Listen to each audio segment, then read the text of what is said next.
Assalamualaikum warahmatullahi wabarakatuh. Salam guru penggerak. Perkenalkan, nama saya M. Dedi Supriyadi Sunardi, calon guru penggerak Angkatan 9 Kabupaten Tojo Una-Una.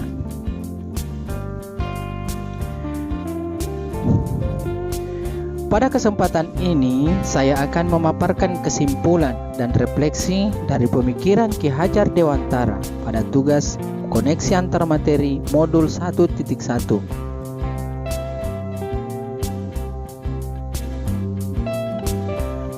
Setelah saya mempelajari pembahasan materi modul 1.1 sejak dari awal, lalu saya merumuskan 3 pertanyaan refleksi diri saya sebagai berikut. Yang pertama, apa yang saya percaya tentang murid dan pembelajaran di kelas sebelum saya mempelajari modul ini? Yang kedua, apa yang berubah dari pemikiran dan sikap saya setelah mempelajari modul 1.1? Yang ketiga, apa yang semestinya saya lakukan agar kelas saya mencerminkan pemikiran Ki Hajar Dewantara? Sebelum mempelajari modul 1.1, saya beranggapan bahwa murid adalah seorang anak yang harus melakukan apa yang saya perintahkan. Setelah mempelajari modul 1.1, barulah saya sadar bahwa setiap anak memiliki bakat dan minat yang berbeda-beda, sehingga murid berhak menentukan pembelajarannya sendiri, sedangkan tugas guru hanya dapat menuntun murid dalam mengembangkan karakter dan bakat sesuai dengan kodrat alam dan kodrat zaman.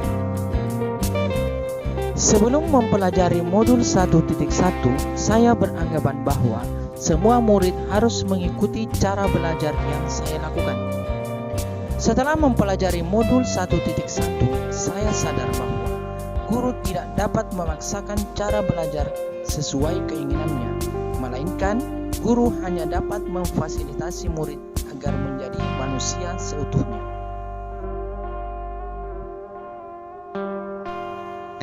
Sebelum mempelajari modul 1.1, saya beranggapan bahwa pembelajaran berpusat pada guru. Namun, setelah saya mempelajari modul 1.1, saya menyadari bahwa pembelajaran seharusnya berpusat pada murid. Muridlah yang menjadi pemeran utama dalam proses pembelajaran. Murid berhak menentukan sumber belajarnya. Guru mengajar berdasarkan kebutuhan murid. Guru harusnya menghamba pada murid dalam arti melayani dan mengayomi kebutuhan murid.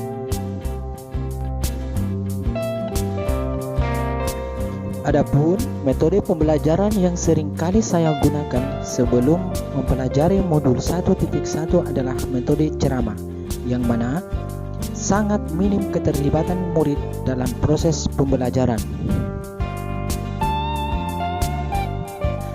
Setelah memahami konsep pendidikan menurut Ki Hajar Dewantara pada modul 1.1, kemudian saya merumuskan langkah-langkah pembelajaran yang akan segera saya lakukan di kelas. Di antaranya, yang pertama, membuat kesepakatan bersama murid tentang pembelajaran. Yang kedua, membuat kelas menjadi kelas yang menyenangkan. Yang ketiga, melakukan pengembangan diri agar menguasai strategi pembelajaran. Hal ini saya lakukan dengan memanfaatkan berbagai platform pendidikan seperti Merdeka Mengajar. Yang kelima, berusaha menjadi teladan bagi murid dengan memberikan contoh perilaku positif setiap hari.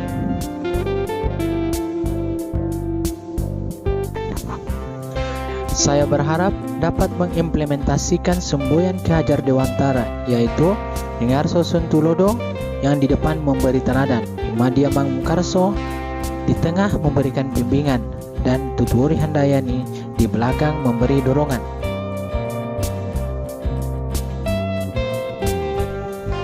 Sebagai kesimpulan, yang dapat saya sampaikan pada akhir materi ini adalah dasar-dasar pemikiran Ki Hajar Dewantara harus segera diterapkan di kelas atau di sekolah, sedangkan guru tidak hanya mentransfer ilmu, namun lebih daripada itu, yaitu menanamkan budi pekerti, menuntun tumbuh kembangnya anak sesuai dengan kodrat alam dan kodrat zaman, dengan menjadi guru yang menghamba pada anak.